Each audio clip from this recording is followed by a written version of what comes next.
Oh well, I thought I'd go live. I'm quite busy this evening. I've got to go out straight after this, but yeah, that was a tough one to take today. Just move my mic so I'm a bit louder. There you go. Yeah, that was a tough one to take today. I thought I'd go live because collectively, as Bristol City fans, we can have a moan. There were lots of things to be annoyed at today, and I refuse to let a Bristol City loss ruin my couple of days off. Well, it's not days off. I still work on weekends, but I refuse to let it ruin my weekend. So I'm going to use this as one to get my thoughts out there. We'll go straight to FOTMob. I'll resize that quickly. That's probably the worst game of the season, isn't it, so far? I mean, Oxford was hard to take. This was even harder because I think it's the second loss in a game that we really clearly, I think, going into it, we expected to win and probably should have won. I don't think there was anything really in the lineup that was wrong. We obviously had Vitek, Atkinson, Dickey, Tanner, Borges on the left, who I thought was probably one of the few positives in the team. I thought he had a really good game today. His assist for the Reece goal, keeping the ball in with the quality of cross that he did, I thought he was really good today, both from an attacking point of view. He was good in the air, defensively as well. I thought Neto Borges had a good game today. Viner in midfield, I thought, again, was good. He got a 5.9 rating according to FOTMob, but I think he was decent. Anyway, we'll see what the chat says very quickly. I'll just flash it on the screen so people see it. Average Joe, the ref was crap and the lack of squad depth. Oh, the referee, man. Oh, we'll talk about it, won't we? So their first goal was fair enough. It was obviously scrappy from crosses, but fair enough. But their second goal, it was a clear push. Well, this is where you could get into it a little bit. A clear push on McCrory. But whether it was enough of a push to actually make McCrory go down, I don't think the ref bought it. I think Ross went down a little bit too easily. The ref was looking at it, but we also had a pen shout of our own. Neto Borges, towards the end of the game. Oh, painful. I think that should have been a penalty as well. We got our QPR fan in the chat. Bloody QPR. They always bloody do that to us. Last season's game gave me PTSD with the Max O'Leary coming out of his box to try and block it, or whatever he was trying to do there. Yeah, QPR, they always bloody do it. Hey, Tom, biggest problem? Yeah, we've got nothing on the bench, have we? There's nothing to bring off that bench that can change the game. I think QPR brought on... Who did they bring on? Go down. Yeah, they brought on Vale and Smythe. Obviously, Smythe scored their goal in the last bloody game, and he scored again today, the winner. Yeah, Smythe. They brought on two players that were game changers. Our substitutions were obviously Ross. He didn't do very well today, I didn't think. Ross had a couple of chances to take a shot. One chance to play a ball in, I think. Didn't really do too great with both of those. He's industrious but doesn't do much. And obviously Sinclair Armstrong. I'll say no more about Sinclair Armstrong. I don't know if Richard Dixon in the chat was in the away end today, but I think actually, I think the QPR fans were singing Sinclair Armstrong's name at the end of the game, which I think says all that you need to know. I don't want to talk about it, Richard. How is that not a penalty? I have no idea, mate. I can't show a replay because... sorry I didn't get to meet you today, Tom. But I saw a replay of the shout. And he headbutts him. He headbutts him in the box. And the ref is looking right at it and doesn't give the penalty. It's absolute insanity. Zane, good evening, mate. Points to take from today. We don't put the ball down the channels. I tell you what, that was one thing I noticed. There were 0 channel balls today. I didn't see a single one. First half, I think the players were scared to do it because, to be fair, QPR covered them well. But also, I think, I'm not going to blame the wind because the wind didn't affect it. But I think the players were scared to play the channel balls because of the wind in that first half. Yeah, I think that kind of put them off from doing it. Ben saying, however bad the refs are in this league, it's not worse than VAR. Mate, VAR would have given a penalty and probably... It would have been 2-1 to us if there was VAR. Just my thoughts, but there you go. Get big Sinclair up top. Yeah.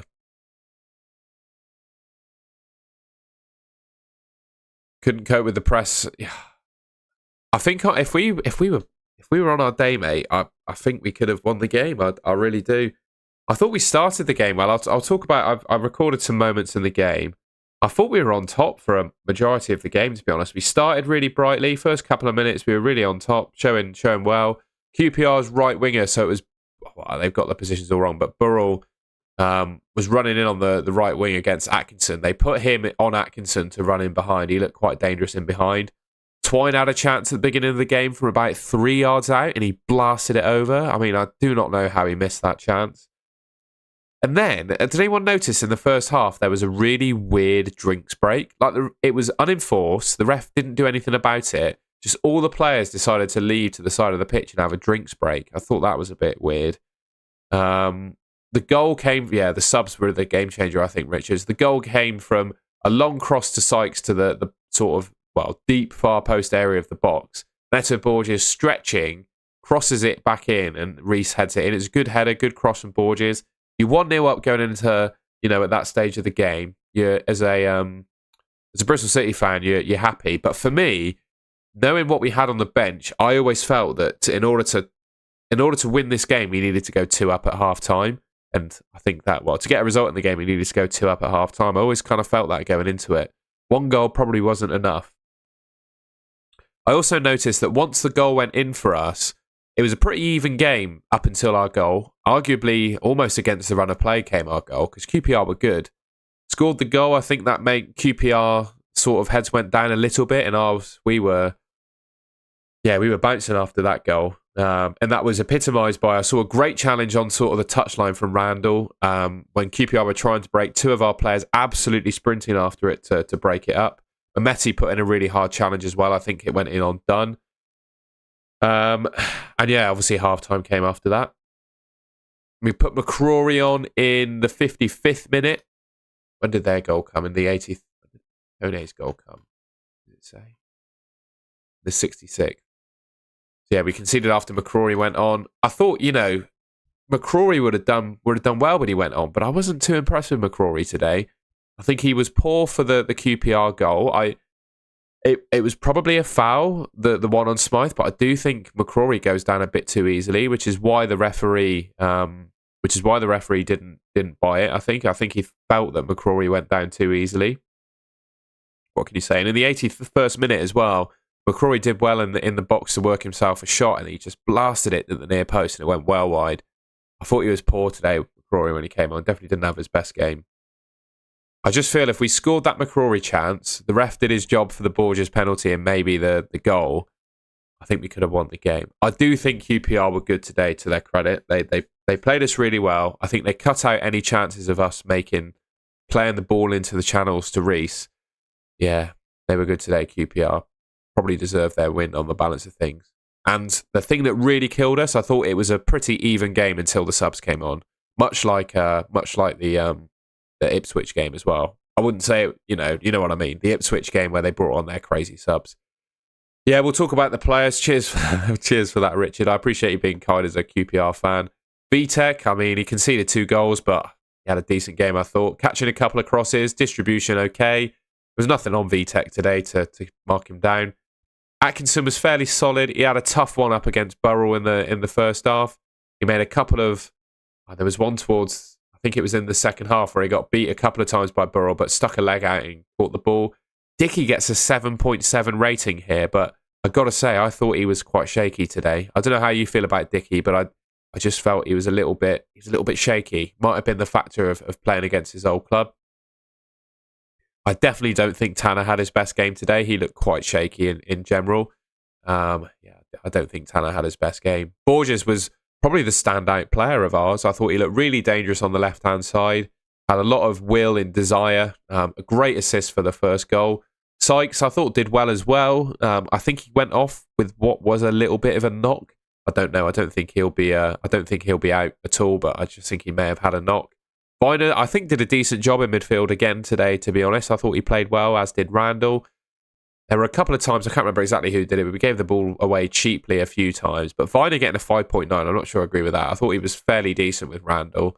Twine, not been great in the last couple of games, to be honest. The one strength of Twine is his tracking back and how he presses going forwards. But on the ball, chance creation, shots, just, I don't think he's been great. It was unfortunate that we had a free kick from I wouldn't say it was a Scott Twine position, but just on the edge of their box in the second half that after Twine went off, I could have made sense of that. Mehmeti, I wouldn't say he was terrible, but I wouldn't say he had a good game. And obviously Reece got his goal. But overall, it was probably the worst I've seen us play this season. About the same level as Oxford, really. Yeah, and QPR were good. Got to give them credit. Stats, we got some stats. I'm pretty sure we only had one shot on target in the whole game. Yeah, 11 shots for us, one shot on target, 2 shots on target for QPR. They scored both of them. I think that talks a little bit of clinicality. Bossed them in terms of expected goals from open play. Just couldn't convert our chances. I think that kind of says it all. And I think the game was decided, as Richard correctly says, on the players that people could bring off their bench. We brought on McCrory, Hirakawa and Sinclair Armstrong. McCrory, obviously a great sub to bring on. And they brought on Harvey Vale, Paul Smythe and Ray. Well, the other two, I'm not sure, made too much of an impact, but Smythe and Vale definitely did. Yeah, frustrating one. But I can't say too much or show. I don't want to show any of the post-match interviews. But the club elected Gerhard Struber in. Well, obviously Struber's going to do an interview in Randall. They didn't shy away from anything today. They both knew exactly what went wrong.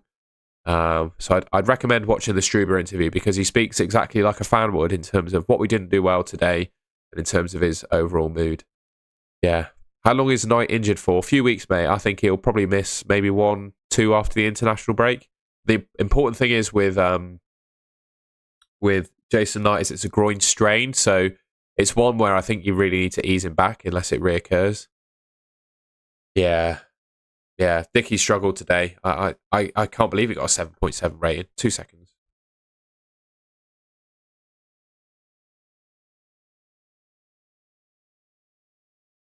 I don't think I have a cold. It's just sat in the bloody cold wind in the stand today. Made my nose run. So apologies for that, folks. I had to blow my nose there. Yeah, let us know your thoughts in the chat. This is an opportunity to have a moan and get out your system, I think, for me. Yeah. Opposition preview. We'll see, Ben. 2 seconds.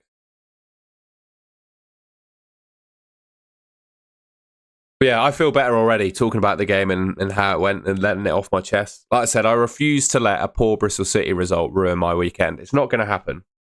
I've had far worse. Who impressed you from the Rangers side? Got to say, Richard, I don't think you had a standout. I thought as a team you played really well and dealt with us well. You knew what our threats were and worked hard against it. And your 2 goals were preventable, I feel. And I don't mean this as a disrespect to QPR, but the first goal you scored, the crosses, I thought we could have done better to clear them. Tanner's initial clearance for the first cross that you put in was poor. That set up the second one and it was just a mess in the box to defend it. You caused chaos there, to be fair, I guess. And the second goal, again, it was a cross in the box. I thought it was our player making a mistake that led to the goal, really. A mistake. I just thought McCrory went down a bit easily. I thought Kone looked pretty dangerous, but I don't, honestly, mate, I don't mean, I'm not saying this just because we lost and I'm a bit salty. I don't think you had a standout. I don't know if anyone else agrees with that. I just thought as a team, a collective team, you did well to counter our threats.